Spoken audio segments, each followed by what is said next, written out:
A few years ago, and there's Jos down on trackside. Jos, what is he looking for here tonight? The world record is 4:54. Yes, he wants to go for 29 seconds, 0.0 each lap, and that will bring him to 4:50 time. So under the world record schedule, and we just have to see during the race if he's going to be faster or slower. Then he can lose a little bit after the rabbits go out. So we're looking for 29.0 for each lap. All right, thanks, Jos. We'll come back to you during the race. There he is, Haile Gebrselassie, world record attempt over 2,000.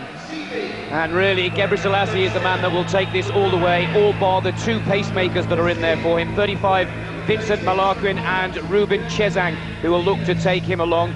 They are the pacemakers, lane 6 and 8 at the start, but basically they are the two men who have the job to keep him on track. The target, 4:55.07. These are the lap targets that we will be looking for. The world record pace on the left. That's what Gebrselassie needs to hit on the right. If Eamon Loughran's record set on February the 20th in Los Angeles on 1987 is to go. There's a huge Ethiopian contingent in the crowd. They're here with their multicoloured hats and flags. The question, over 10 laps, can Gebrselassie take his 12th world record? Steve, he's looking like he's enjoying it already. He is a wonderful character, a fantastic athlete, and that smile, you can hardly tell when it turns to a grimace at times. It almost seems the same look on his face. He's so relaxed. Just watch for the way he goes out there. The pacemaker's job really is just to get him into a rhythm here. Gebrselassie doesn't really need to be helped all the way. He doesn't need to have people running in front of him for too far. He just needs to get into the right rhythm. That's what he is, a rhythm runner. He'll just really click off these laps in an almost metronome fashion. With the support he's got here, I think we're going to see him run something special. Well, he really is a running machine. Clearly a match for anybody in any era, one has to say. Olympic and 3 times world 10-kilometre champion. And off goes Haile Gebrselassie. The pacemakers immediately taking it up, getting him along. And as Steve Graham has said here in the commentary box, the most important thing for the pacemaker is just to get him striding, settled, and into that familiar target time of lap by lap to go for that record. And as expected, 35, Malaquin sets the early pace. Well, Malaquin, no mean slouch himself, over 800, world class at 800 and 1,000 metres, and this has already degenerated into a one race. Now look at that, there's the splits for you, 27.64. Not unusual to see the first lap very fast. We were aiming for 29-second laps, don't forget, so we'll be keeping a check on that every single lap. But just watch him in third place there.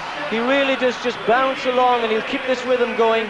There'll be no real kick at the end or anything like that. We'll be looking for something approaching 2:23 or so at 1,000 metres after 5 laps. But honestly, it is just a pleasure to watch this man run. He's run such a fast 1,500 recently. There's the second lap, 56.46, well inside the world record pace, well inside our target pace. We'll have to slow down slightly from this sort of pace. Now, Steve, you've been in this kind of situation before. Matches made to break world records. The pacemakers clearly doing their jobs, but our fear here in the commentary position now is, are they going too fast too soon? Malaquin's going too fast at the moment for sure.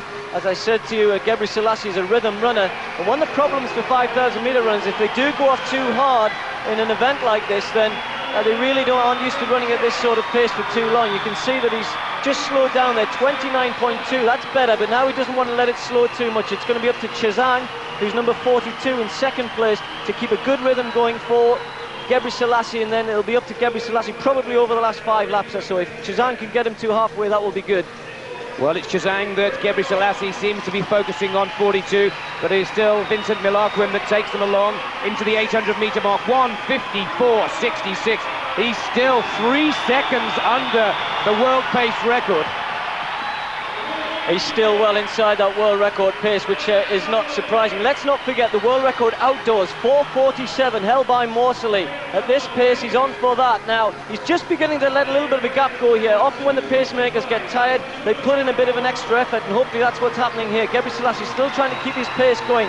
Now, as they come up to the halfway point, 2:23.89. Let's have a quick word with Jos Hermans, who's down there. Let's see what he thinks. That's right on the target they set. Jos Hermans. He's on the schedule at the moment. Now, what do you think? 2:23, but you never know. 2:23, is that good? Yeah, that's perfect. 2:25 is enough, but let's see. This is good for Haile. He likes to go fast, out fast, because this is a low distance for him. So this is very good if he starts off fast. Well, Jos looking very excited there, but as we come round, another 29.6 now. Now he's on his own. 4 laps to go for Haile Gebrselassie. He's still on track for the world record. and he's looking smooth. The crowd have now come to their feet. They are cheering and applauding throughout the last 3 laps of his challenge, and so far so good. Stevie's on target to shatter this world record. He is on target to absolutely bust the world record. I want to see him go under 450 and get close to that outdoor time as well. This is scintillating running. This is the best running machine that is around at the moment. Doesn't matter where he's from. The Ethiopians are here in force. Another lap under 30 seconds. Look at this. He really is just slipping outside of that target time there for under 450, but I'm sure he'll be able to find something on these last couple of laps here. This is where we keep our fingers crossed that the pacemakers have not taken him along too fast, too soon, because for the first time on that lap, it was the first target that he missed. Gebre Selassie has missed 1 target, but surely a man of this quality, Steve, has the ability to dig in and find speed with 2 to go. He's just passed what would be a normal mile in around 3:54, and that will give you some indication of how he's going. He's dropped off the time that we were hoping for, is 4:50. Now what can he do over this last 2 laps? He's got round about 300 metres of total running distance to go. He's going to be hurting big time here. He'll be full of lactic acid after those first 3 or 4 fast laps. Gebre Selassie really has got to dig deep now. He's coming into the home straight for the penultimate time. 1.67 was the advantage after the last lap.